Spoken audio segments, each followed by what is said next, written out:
In 1987 in Georgia, a woman in her 70s got into the bath, whilst her unwell husband was asleep in another room. When she got out the bath and exited the bathroom, she was horrified to discover all the floors and walls were covered in blood, but not her husband's blood. So what happened and why? Let's take a closer look, and please subscribe, thank you.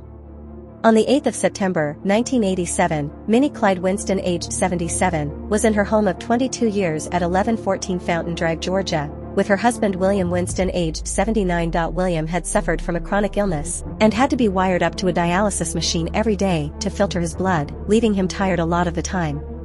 As William slept in his chair in the bedroom that evening, Minnie decided to take a bath and unwind from the day. A little before midnight, Minnie got out of the bath, reached for her towel, and witnessed a horrendous sight. The bathroom floor was covered in what she thought was human blood, and it was everywhere like some sort of blood sprinkler had been set off in the room. As Minnie left the bathroom in horror to see if her husband was okay, she was greeted by blood in every other room too, seeping through the carpets, slithering down all of the walls. It was an absolute bloodbath. Minnie woke her husband fearing the worst, but to her amazement turned shock, William had not been bleeding and was okay.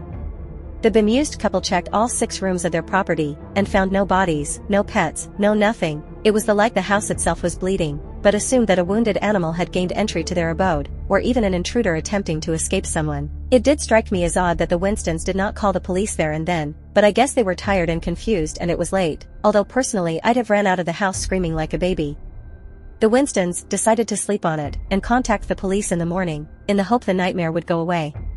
The next morning, the police were called, and they arrived at what they thought was a gruesome crime scene. There was blood everywhere, on every wall and carpet of every room. The police concluded that the couple were not guilty of any wrongdoing. Nevertheless, were asked to vacate the property in order for the police to investigate the potential crime scene. As the neighbors' curtains started to twitch, blood samples were collected and taken to the Georgia Crime Lab. The blood was determined to be human and type O, and both the Winstons had blood type A. This incident truly baffled the police, and soon the media fell out of the sky for their scoop, such as the Palm Beach Post and the Atlanta Journal. 1114 Fountain Road, Georgia soon appeared on television sets and radio dubbed as the House of Blood. Some speculated that the Winstons in their 70s had murdered somebody, whilst others concluded it was the work of poltergeist activity. One theory even suggested that blood was intentionally smeared all over the walls for a sick hoax, as the Winstons' daughter worked in a hospital and would therefore have had access to blood. Bit of a leap. With no motive, evidence, or suspects, the police closed the case to avoid embarrassment. So what else do we know, and have there been any developments since? An independent investigator, Rebecca Long, claims to have had a replica incident since working on the case. She claims that one day she found hundreds of droplets of blood dripping down her bedroom wall, which has not been verified or documented. Kurt Rowlett and a cult waited 6 months before investigating the house to seek an all-round perspective of the incident.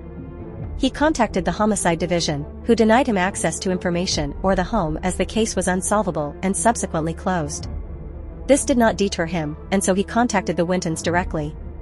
Kurt described Mrs. Winston as pleasant and forthcoming, and felt a tension in her that did not want to discuss the matter in detail. Mrs. Winston's story had evolved, as she told Kurt that the alleged blood on the walls was rust and mud mixed with water, projected into the rooms by a ruptured water heater in the basement. Despite the new explanation not being remotely plausible for a number of reasons, most notably that the police had confirmed the liquid was human blood, Mr. Rowlett swiftly detected some kind of a cover-up, and left Mrs. Winston to her day. In 2016, Reddit ran a post on this story.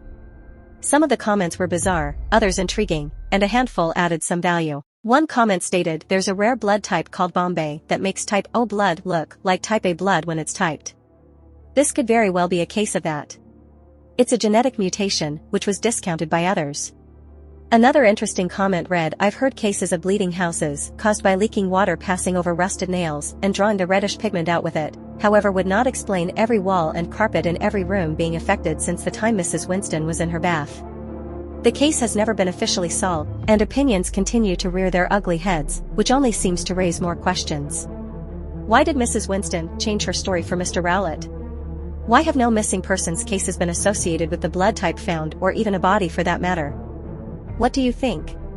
Let me know in the comments and please subscribe, thank you.